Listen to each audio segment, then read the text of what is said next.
Salut et bienvenue sur Pragmat. Je suis Jonathan Saint-Louis, votre facilitateur et votre serviteur. Comme je vous ai promis lors de la dernière vidéo, aujourd'hui nous allons voir la loi des cosinus. En effet, la loi des cosinus s'applique lorsqu'on veut calculer la mesure des angles d'un triangle quelconque dont on connaît ses trois côtés. Deuxièmement, lorsqu'on connaît deux côtés de triangle quelconque et on a la valeur, encore la mesure de l'un des angles de ce triangle et on aimerait calculer le troisième côté, donc on peut aussi appliquer la loi des cosinus. En effet, pour notre démonstration, il va falloir considérer un triangle quelconque, mais j'aimerais vous inviter à conceptualiser ce qui suit. Imaginez-vous que vous vous trouvez dans un espace et que cet espace est rempli de points qui volent et survolent partout. Donc, on est dans l'univers. Il peut arriver de façon aléatoire de trouver que ces points s'alignent. On parle alors de droite parce que une droite, par définition, c'est une infinité de points alignés. C'est-à-dire, les points sont collinéaires. On va considérer notre tableau comme étant un plan. Et aléatoirement, ces points-là sont alignés, c'est-à-dire ces points sont collinéaires et forment par conséquent une droite. Donc, on va l'appeler D. Sur la droite D, on va faire apparaître un point. Parce qu'il y a une infinité de points, mais on peut faire apparaître un point sur cette droite. Supposons que le point apparaît ici. On a un petit point. On va lui donner un nom. On va l'appeler A. Le point A. N'oubliez pas qu'on est dans un espace. Il y a un plan. Okay? Donc, il y a d'autres points aussi qui survolent et qui volent. On va faire apparaître un autre point en dehors de la droite. On va l'appeler B. Ce point B se projette sur la droite D en touchant le point A. Il peut en résulter que ce point B aussi touche la droite D en un autre point. Mais on va prendre n'importe quel point. Voici la projection.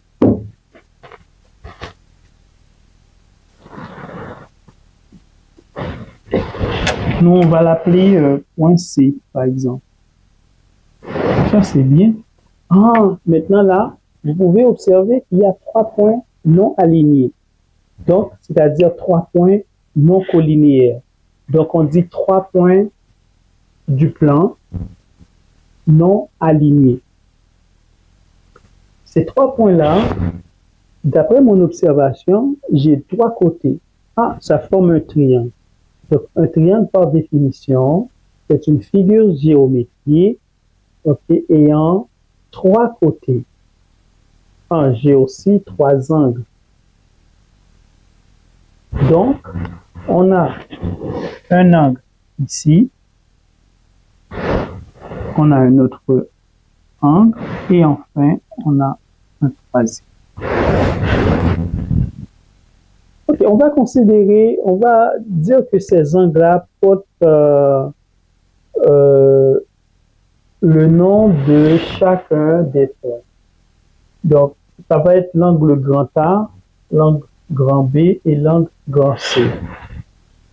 Mais je peux identifier aussi les côtés. Ok, j'ai le côté grand AB, donc j'ai le côté AB, le côté BC et le côté AC. Je vais utiliser une lettre pour représenter chacun des côtés. Ici, le côté qui est opposé à l'angle A je vais l'appeler petit a. Donc, tout ça, cette distance-là, c'est petit a. Et le côté qui est opposé à l'angle grand B, je vais l'appeler petit b. Donc, tout ça, c'est petit b. Et enfin, le dernier côté, le côté qui est opposé à l'angle grand C, je vais l'appeler petit c.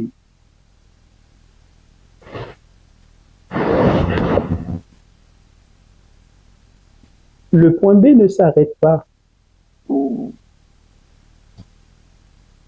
Le point B va être projeté sur la droite D, mais de façon perpendiculaire. Le point B va toucher la droite D perpendiculairement. On va prendre l'équerre. On va dire que ce point.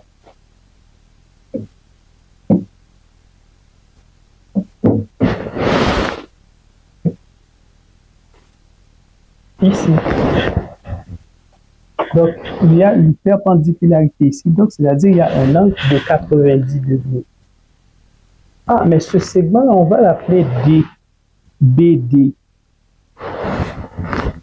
Le segment BD passe par le sommet de l'angle B et le segment est perpendiculaire à la droite D. Là, il y a une définition. Oh, c'est quoi la définition? Hauteur. Ça définit la hauteur. Comment se définit la hauteur? La hauteur se définit comme étant un segment de droite qui passe par le sommet de triangle et qui touche ou encore qui joigne le côté opposé à l'angle de façon perpendiculaire. Ça, c'est la hauteur. Moi, je vais l'appeler H pour dire que c'est hauteur. Regarde. Qu'est-ce que vous observez ici? Ici, on est en train de structurer l'idée. On est en train de structurer la façon de faire. Donc, si la probabilité, si la statistique étudie les mouvements aléatoires des points, la trigonométrie, quant à elle, étudie les triangles, et surtout les triangles quelconques, c'est-à-dire les triangles scalènes, mais aussi étudie les triangles rectangles. C'est-à-dire, dans ce triangle, on a un angle de 90 degrés. Là, donc, je peux observer qu'il existe trois sortes de triangles ici. Il existe deux triangles rectangles et un triangle quelconque. Les deux triangles rectangles sont ADB, BDC et le triangle quelconque est ABC ou ACB. Ok.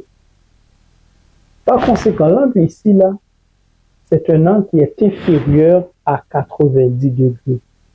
Pourquoi je dis inférieur à 90 degrés? Étant donné que j'ai un angle ici qui est de 90 degrés, la somme des angles de triangle est égale à 180 degrés. Puisque j'ai 90 degrés ici, donc les deux angles qui se forment ici, ce sont des angles complémentaires.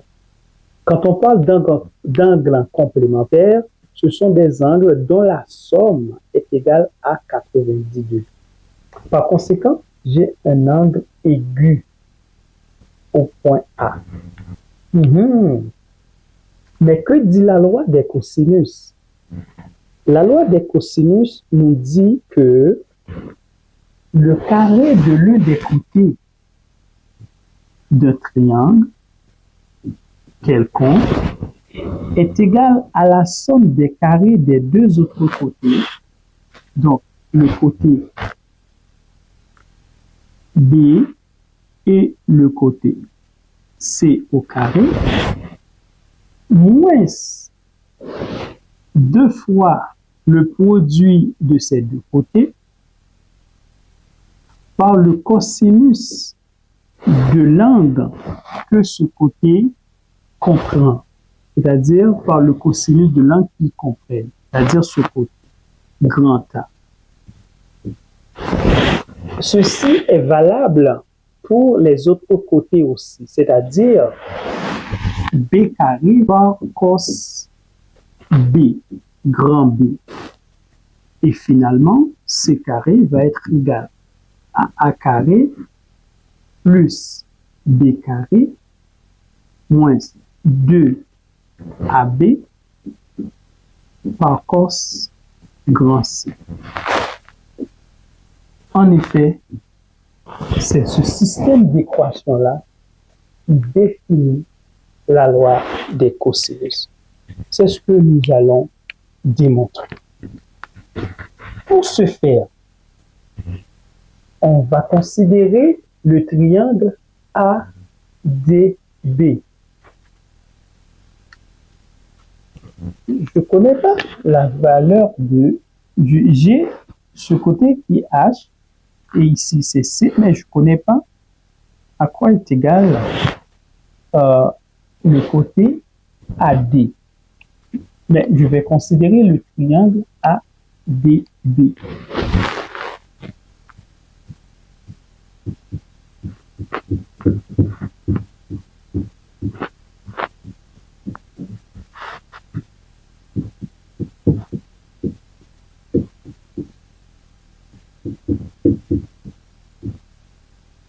Rectangle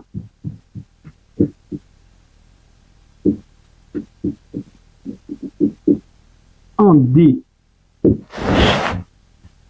Ici, je vais appliquer la définition du cosinus. Puisque l'angle est ici, donc je peux appliquer la définition du cosinus pour dire que cos A va être égal au rapport du côté adjacent sur l'hypoténuse. Le côté adjacent, c'est bien AD qui est représenté par X. Je vais écrire AD,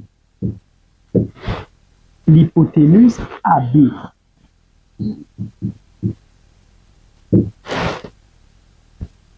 Donc, cos A devient c'est X sur AB.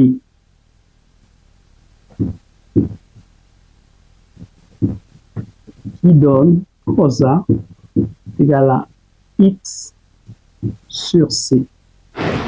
Par conséquent, X va être égal à C petit c multiplié par cos A. Donc, nous pouvons remplacer X par petit c cos A. Nous allons remplacer X par petit c cos A.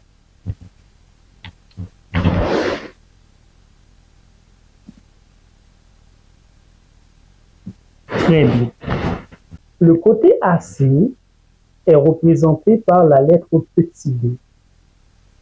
Donc, si je veux déterminer ou calculer le segment DC, je dois dire que DC va être égal à AC moins AD. N'est-ce pas? DC est égal à AC moins AD. Donc, DC n'est autre que ce côté-là.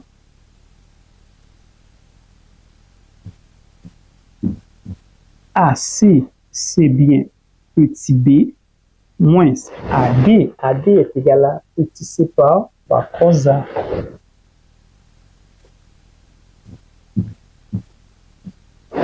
Donc, je peux dire tout ça, toute cette partie-là, c'est B moins petit c cos A.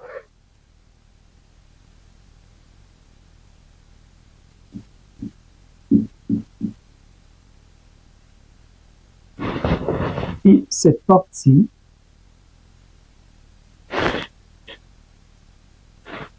c'est bien C cos A. Très bien.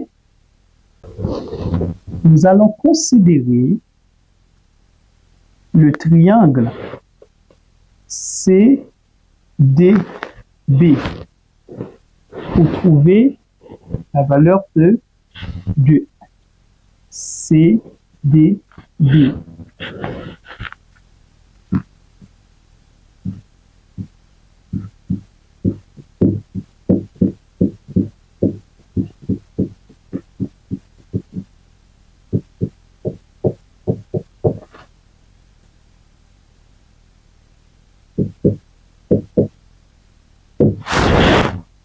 Et on peut appliquer le théorème de Pythagore pour ce triangle, n'est-ce pas? Donc, on va dire que le carré de l'hypoténuse, n'est-ce pas? C'est-à-dire BC au carré va être égal à BD au carré plus DC au carré. Ça, c'est le théorème de Pythagore pour ce triangle. BC est représenté par la lettre petit a. Donc, c'est A carré. BD, c'est H, petit h au carré, plus DC, c'est B moins C cos A. C'est B moins petit c cos A. Très bien. OK. Je peux dire que H carré, si ça va me donner A carré moins facteur de B moins C cos A au carré. C'est très bien.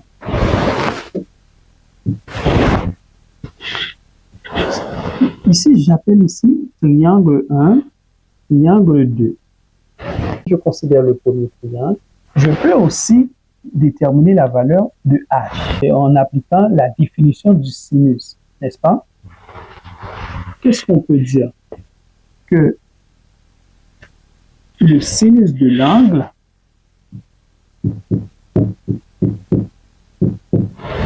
est égal au côté opposé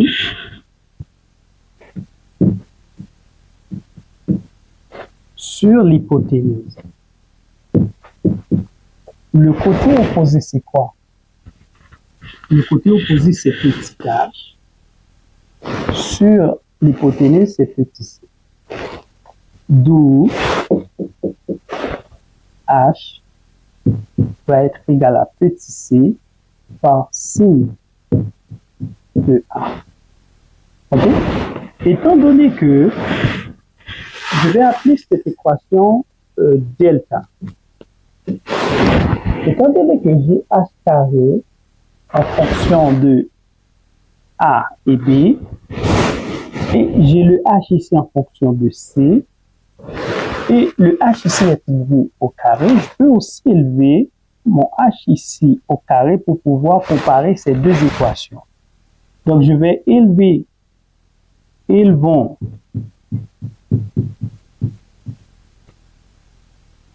h au carré. Donc, ça me donne h carré égale à c carré par sin carré grand A. Donc, ici, je l'appelle delta prime. Maintenant, il est facile de comparer ces deux équations-là. Donc, comparons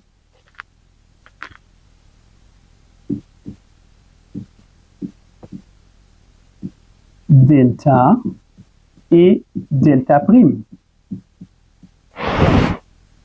Donc, on a A carré moins B moins petit c cos A au carré égale A C carré par sin carré A. Je vais l'écrire plus haut pour qu'on puisse voir mieux. Mais je pense qu'on est correct ici si je continue. Là, ok? Vous voyez très bien? Ok. On sait que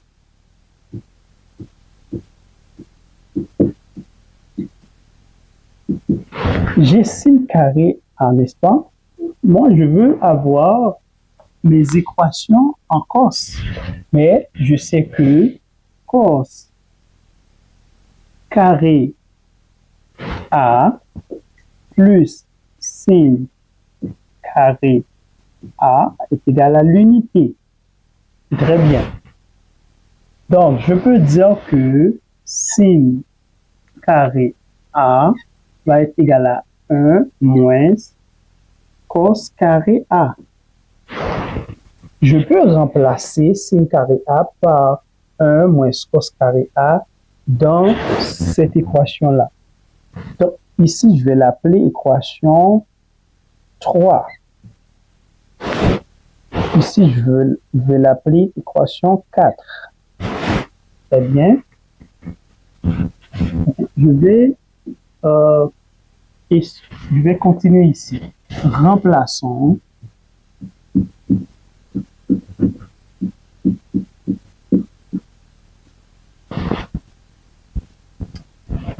l'équation 4 dans l'équation 3.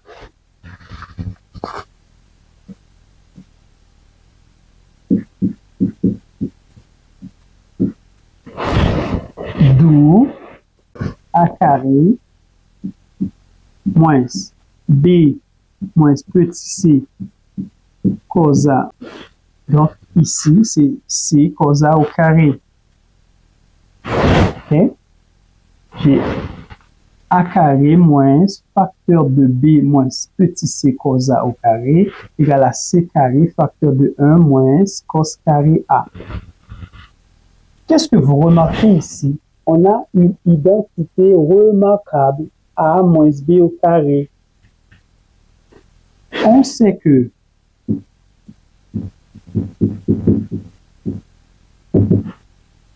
A moins B au carré donne A carré moins 2AB plus B carré. D'où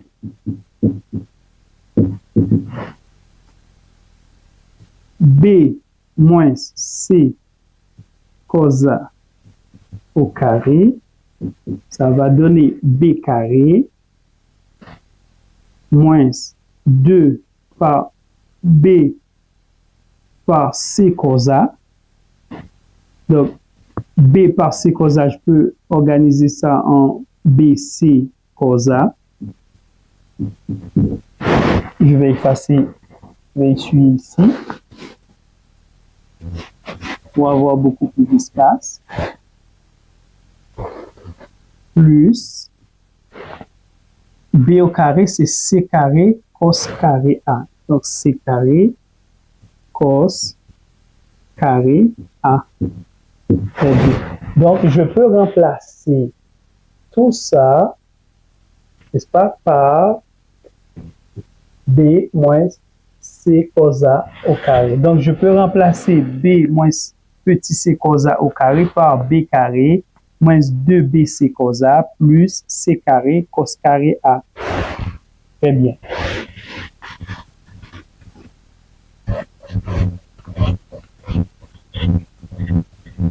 On y va. Donc, l'expression devient A carré moins, je vais utiliser un crochet, n'est-ce pas?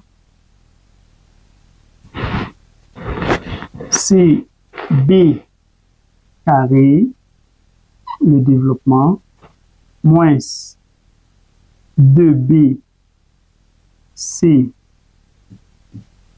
cos A plus C carré cos carré A. Très bien. Pas du tout, hein.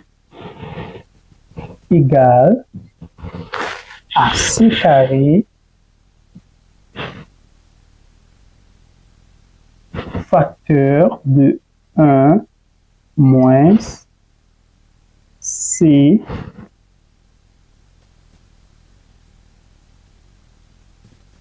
c'est-à-dire cos carré A. Très bien.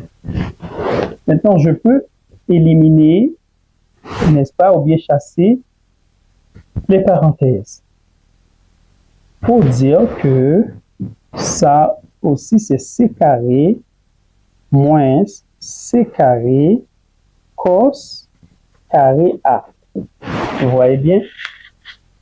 Donc, C carré facteur de 1 moins cos carré A donne C carré moins C carré cos carré A. Et très bien. Maintenant, on peut écrire que A carré moins B carré moins par moins donne plus. Maintenant, ça, on est en algèbre. 2B C cos A moins par plus donne moins. C'est C carré cos carré grand A égale à C carré moins C carré cos carré grand A. Si je transpose moins C carré cos carré A au premier membre, ça va devenir plus. Donc, je peux simplifier par C carré cos carré A. Donc, je peux écrire que A carré moins B carré plus 2BC cos A va être égal à C carré.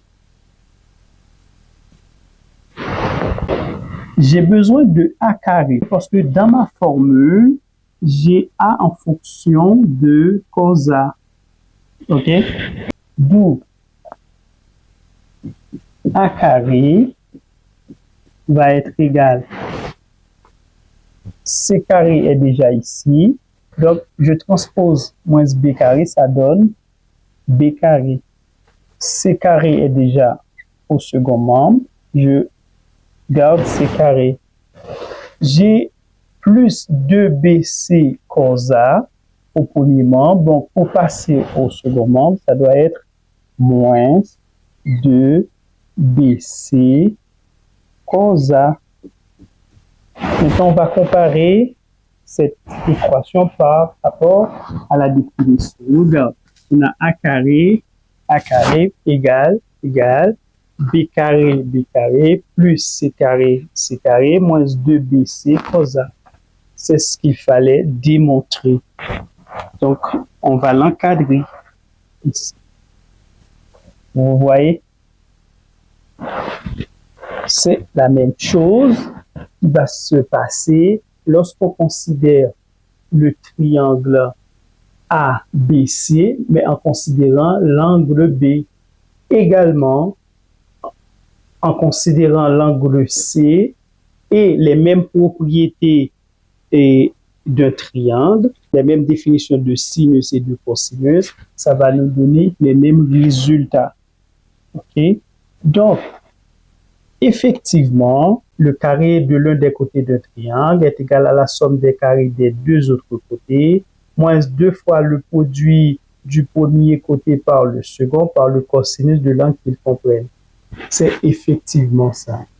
D'où la démonstration de la loi des cosinus. J'espère que vous avez compris, c'est relativement facile. L'important, c'est de schématiser, d'interpréter, d'imaginer, de faire appel aux connaissances acquises pour pouvoir appliquer les concepts, les définitions et aboutir aux résultats. Dans la prochaine vidéo, je vais vous parler de démarche de résolution de problèmes. C'est un sujet assez important. J'espère que vous allez rester connecté à cette chaîne et devenir membre pour pouvoir se familiariser avec les maths, pour pouvoir comprendre les concepts, les enjeux, les défis, la façon d'approcher, n'est-ce pas, un problème. Merci, j'espère que vous avez compris. S'il y a des questions, si quelque chose ne va pas très bien, je vous prie de m'écrire, laisser un commentaire et ça me ferait plaisir de pouvoir vous aider dans la meilleure manière possible. Je vous donne rendez-vous à la prochaine.